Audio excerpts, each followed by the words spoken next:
ตัดมาให้ใหม่ๆใบเขาตัวน้อยตัวใหญ่กินแบบบ่มีแขนเลยปูนเต็มปากเต็มปาก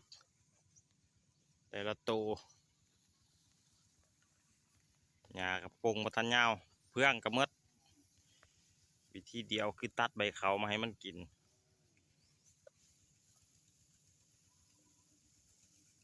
งวดแต่ละตัวก็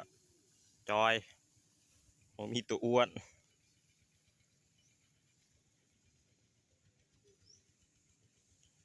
งวด12 ตัว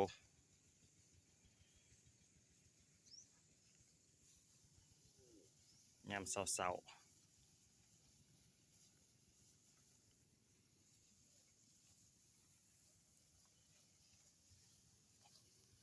ตัวน้อยตัวนี้ก็กินแบบบ่มีแขน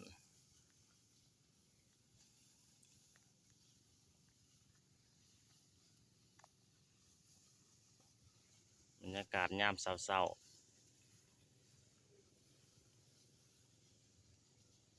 พายุเขา